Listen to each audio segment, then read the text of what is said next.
Здравейте, приятели! Днес ще ви покажа спотлайт на един от героите от играта League of Legends, който се нарича Ли Син.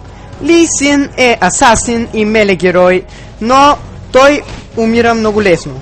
Прави много голям демидж и е много полезен, но умира много лесно, както казах. Но като цяло героят е един от любимите ми. Сега ще ви покажа магиите на Ли Син. Първата магия се нарича Sonic Wave, а след нея следва Resonating Strike. Както виждате, тя има сравнително голям рейндж и като я изстреляте, може да последва от Resonating Strike. Когато тя удари първият моб или играч, или бот в случая, тя може да го разкрие. Ето, вижте. След тази магия ударете и Resonating Strike, за да отидете до него и да му вкарате много голям демидж. Сега ще си хапна една полшанка, но не обръщайте никакво внимание. Бота ще умре и като казах бот, трябва да ви кажа, че играя на ботове не защото съм най-големият олигофрен или нуб на света, ами за да ви покажа този спотлик. Ето, правя една бърза демонстрация на върху бота и след малко ще обясня кои магии правя, защото в момента бота бяга мръсното копеле животно гадно. Но така, да се върнем към този хубав спотлайт. Преди малко казах спотлик, но спотлайт, то е едно и също, няма никакво значение. Както искате го изговаряйте. И сега ще ви покажа пълното приложение на тази хубава, великолепна, прекрасна, удивителна магия. Удряте и не оцелвате. Извинявам се за тази грешка. Тук можете да кажете, че се провалих тотално, но втори провал няма да има. Видяхте ли? Това е велика магия. Втората магия се нарича Safeguard, а след нея идва Iron Will. Слагате я върху нещо ваше, каквото и да е то, цъкате я пак и бийте като мелница. Направо размазвате и бах я опитате да ставате с нея. Много важна магия. Това е обаче третата по-важност магия от всичките, като не броим ултимейта. Този бот е прекалено нахален, но не му обръщайте внимание. Тя дава щит върху вас или върху нещото, върху което я пуснете. И след като я активирате, вие можете да активирате пак, за да ви даде Attack Speed и Lifesteal. Но, освен това, тя може да се използва и за бързо придвижване. Ако я пуснете на моб или герой, който е по-далече от вас, вие скачате върху него. Точно така става. И му давате щит също. Което е прекалено важно. Ако някой нахален педерас въби, трябва да избягате. Това е прекалено важно, защото той може да ви убие. Но, ако мислите, че ще го убиете, разбийте го от бой. Както аз сега ще скоча на бота, защото направо умрях, защото съм ни бахти злето. Но като цяло, като цъкнете Б бутона, вие реколвате. Това е най-важното нещо в играта. Без рекол вие ще умрете или ще бягате до базата като най-големите идиоти в света. Без да се обиждате, мои хора. Но така, да се върнем към магиите. Третата магия представлява магия, в която блъсвате земята и вкарвате демидж, а след това слоувате. Тя се нарича Tempest, а след нея идва Cripple. Сега ще ви демонстрирам, само да се добера до мобовете. Тя е масова. Като я ударите, слоувате. След това и разкривате. След това ще ви изтече магията, защото много се забавих. А сега, докато бия мобовете, ще я ударя пак и моба ще бъде слоунат. Вижте колко бавно бяга вличугото. Така, да го убием.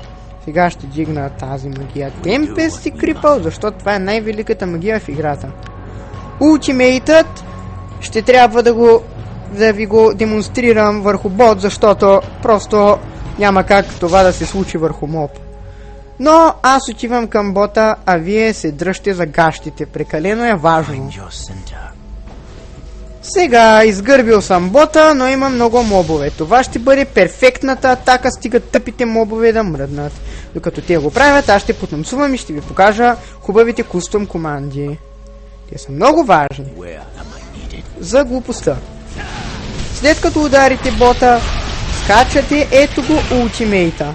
Вие го изкарвате му демидж и го изстрелвате на една посока.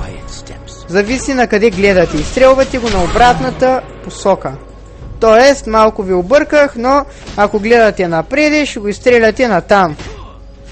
Извинете за тази грешчица, но се случват такива нещица. Така. Ще направим пак Темпест и ще бием тук мобове. За Ли Син са много хубави руните за Attack Speed и за Critical Strike. Но за Attack Speed са най-върховните руни на света. Него не му трябва Attack Speed. Но както виждате, той бие и Critical-чета. Но това ще го разберете някой друг път. Не от мен, предполагам. И така, Mastery Page, Fighter Mastery Page препоръчвам, от Mage Mastery Page, Tank Mastery Page и Fighter Mastery Page. Понеже Ли Син е герой, който прави много голям демидж, е много хубаво и вие да вземете мастерито за голям демидж. Така ще можете да биете бота прекалено бързо и това просто ще ви изкефи адски много. Сега наблюдавайте как ще се промъкна и ще го ударя наобратно, за да го отдалеча от кулата му. По пътя ще се разминям, но в това няма никакво значение. Останах без енерджи, но аз ще намеря енерджи, за да умра. Но както казват създателите на играта, да умреш за кил си заслужава, нали така? Вижте, оцелях благодарение на щита. Видяхте ли, приятели, колко е полезен този щит? Сега цъкам бутонът Б и реколвам обратно в базата. Също така Ли Син става и за джунглър, но много не ви го препоръчвам. Но все пак, ако искате, опитайте си късмета. Това беше от моят Spotlight. Ще се чуем друг път и може да направя някой друг Spotlight, но това едва ли ще е скоро. Довиждане, приятели мои, и ако играете с Ли Син, следвайте тези важни съвети. Билда или за по-точно подредбата на айтемите няма да ви я показвам, защото не съм достатъчно фиднат, че да си купя всички айтеми. Но все пак може да се опитам. Наблюдавайте, приятели мои. Първо купувате Doran's Blade. Това е много важен айтем в началото на играта. След това като втори айтем правите бутуши за Attack Speed. След това правите Phantom Dancer. Ето го Phantom Dancer-ът, приятели. След Phantom Dancer-ът правите великият айтем, наречен Frozen Mallet. Ето го и него. Той е много полезен айтем за Ли Син, защото дава Damage и Health. След Frozen Mallet трябва да направите тази лампа, защото тя дава Lifesteal, Armor и Damage. Тя също е много полезен айтем за Ли Син. След лампата трябва да направите великото копие. То е хубаво. Много полезно и препоръчително за правене. Като краен айтем, ако сте много добре фиднати, правите Warmog и Ли Син става пълен танк. Относно Health, разбира се. Надявам се това да ви е помогнало, приятели, и ви пожелавам късмет в играта с Ли Син. Довиждане, приятели!